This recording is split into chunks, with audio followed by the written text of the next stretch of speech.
अच्छा भैया, भाभी भी साथ में आ रही हैं। आ जाओ आप लोग, वैसे भी बहुत दिन हो गए आप लोगों से मिले हुए, बैठ के गप्पे मारेंगे। ठीक है, फिर रखता हूँ फोन। अच्छा भैया। अरे डॉली सुनो, पता है आधे घंटे में भैया भाभी आ रहे हैं। अच्छा भाभी जी। अरे यार, अब इसके भैया भाभी आने वाले हैं। अब मुझे इसके साथ ना रसोई में लगना पड़ेगा। ऐसा करती हूँ, कुछ बहाना मार देती हूँ। वो क्या है भाभी जी, मैं तो बिल्कुल रेडी हो गई। मैं तो डॉक्टर के पास निकल ही रही थी, मेरी अपॉइंटमेंट है डॉक्टर के पास। अब वो तो कैंसिल भी नहीं कर सकती हूँ। भाभी जी आप ऐसा करो, उनको बिठा के रखना, मैं आधे घंटे में ना डॉक्टर के पास से आ जाऊंगी जल्दी से। मेरा जाना बहुत जरूरी था, अगर जरूरी नहीं होता ना मैं कैंसिल कर देती भाभी जी। अच्छा, डॉक्टर की अपॉइंटमेंट है, चल तू चली जा, पर आधे घंटे में आ जाइयो। तब तक मैं भैया भाभी के लिए पकोड़े बनाने की तैयारी करती हूँ। और आ जाना, नहीं तो भैया भाभी नाराज हो जाएंगे। भाभी जी आप बिल्कुल भी टेंशन मत लो, मैं आधे घंटे में आ जाऊंगी। ठीक है, तब तक मैं भैया भाभी के आने की तैयारी करती हूँ।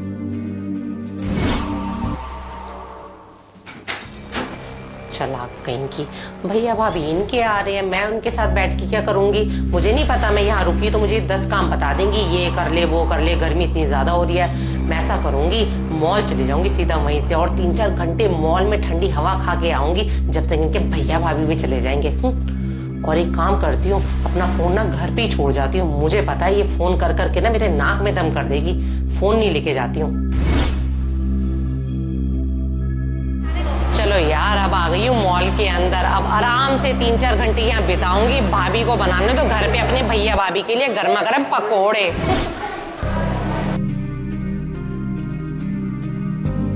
भाभी के भैया भाभी आ रहे हैं, उसमें मेरा क्या काम। मुझे कह रही है आधे घंटे में आ जाइयो, मैं तो आराम से जाऊंगी मॉल में घूम घाम के।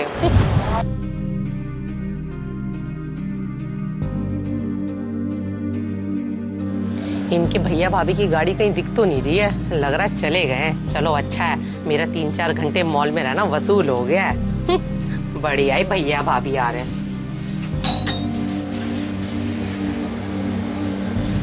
लगता है डॉली आ गई, आधे घंटे का बोल के गई थी, 3-4 घंटे लगा दिए इसने। ये भी कोई बात होती है, और फोन भी यहीं छोड़ गई। डॉली आ गई तू? वो क्या है ना भाभी, एक तो मेरा डॉक्टर लेट आया, फिर डॉक्टर लेट आया जो पहले की अपॉइंटमेंट है, पहले वो उनको देखेगा, फिर उधर ही मेरे को इतना टाइम लग गया। फिर भाभी जी आपको पता ही है ट्रैफिक का इतना बुरा हाल, और ऊपर से मैं फोन भी अपना घर ही भूल गई, जो आपको फोन करके मैं बता देती। चलो भाभी, मेरे को ना बहुत तेज प्यास लग रही है और मैं थक भी बहुत गई हूँ।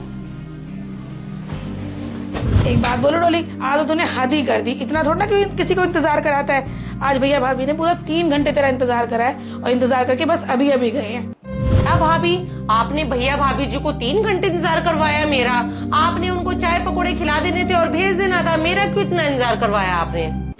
अरे डॉली, तू कैसी बातें करती है? इंतजार नहीं कराती तो और क्या करती? पता है कितने दिन बाद तो भैया भाभी हमारे घर आए थे, और बार बार तेरे बारे में ही पूछ रहे थे, और तेरे से बिना मिले चले जाते तो तू नाराज नहीं होती? अरे भाभी, मैं क्यों नाराज होती? वैसे भी मैं छोटी छोटी सी बातों पे नाराज नहीं होती हूँ। वैसे भी घर कोई उनको बंद थोड़े ना मिला, आप तो थे ही ना घर पे। चल छोड़ इन सब बातों को, तेरी किस्मत में था ही नहीं आज भैया भाभी से मिलना। और पता है, तेरी पसंद का मलाई घेवर देके गए हैं, और 500 रुपए भी देके गए हैं। तेरे कमरे में रख दी मैंने दोनों चीजें। क्या? मेरी पसंद का मलाई घेवर और 500 रुपए? पर भाभी जी, आपने ये दोनों चीजें मेरे कमरे में क्यों रख दी हैं? अरे डॉली, तेरे भैया भाभी तेरे लिए तो लाए हैं, तो मैं अपने कमरे में क्यों रखूंगी? तेरे कमरे में तो रखूंगी। क्या मतलब?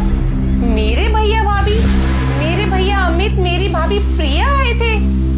अरे हाँ डॉली, तो इतना हैरान क्यों हो रही है? भैया भाभी तो आए थे। हाँ, तो इसमें हैरान नहीं हो तो क्या हूँ? आपने मुझे क्लियर क्यों नहीं बताया कि मेरे भैया भाभी आ रहे हैं?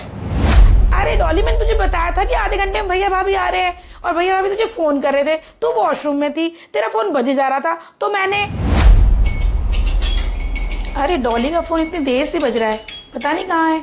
लगता है वॉशरूम गई है, मैं ही उठा लेती हूँ, कोई जरूरी फोन ना हो। अरे ये तो अमित भैया का फोन है। हेलो भैया, नमस्ते।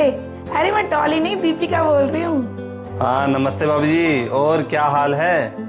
हाँ भैया, मैं तो ठीक हूँ। वो शायद ना डॉली वॉशरूम गई है, और फोन बहुत देर से बज रहा था, इसलिए मैंने फोन उठा लिया। अच्छा भाभी जी, मैं और प्रिया ना आपके इधर ही आ रहे हैं आधे घंटे तक। वो क्या है, आपके एरिया में ना मुझे कुछ काम था, तो मैं सोच रहा था कि आप सबसे मिलता चलूं, तो आप डोली बहन को बता देना। अच्छा भैया, भाभी जी भी साथ में आ रही हैं। आ जाओ, बड़े दिन हो गए गप्पे मारे हुए। ठीक है जी, रखता हूँ फोन। भाभी जब आपने मेरा फोन उठा ही लिया था तो आपको मुझे बोलना चाहिए था कि मेरे भैया अमित और भाभी प्रिया आ रही थी।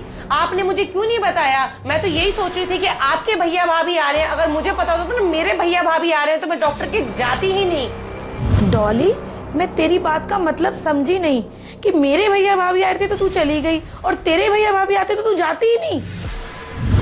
हाँ तो भाभी इसमें ना समझने वाली बात कौन सी है? अगर मेरे भैया भाभी जी आएंगे ना तो वो मुझसे ही मिलने आएंगे तो मैं ही सब कुछ संभालूंगी। अगर आपके भैया भाभी आएंगे तो आपसे मिलने आएंगे तो आप संभालो। डॉली, मैं कितनी देर से सुन रही हूँ, कभी तुम बोलती हो मेरे भैया भाभी, कभी बोलते हो तुम्हारे भैया भाभी। ये देवरानी जेठानी में मेरा तेरा होता क्या है? तेरे मेरे का मतलब ये होता है भाभी, अमित और प्रिया हुए मेरे भैया भाभी, साक्षी कपिल हुए आपके भैया भाभी, सिंपल। डॉली, एक बात बोलूं, मैंने कभी भी तेरे भैया भाभी में और अपने भैया भाभी में फर्क नहीं किया। यहाँ तक कि तेरी मम्मी को मैंने अपनी मम्मी ही माना है, तो तेरे मन में ये फर्क कहाँ से आया?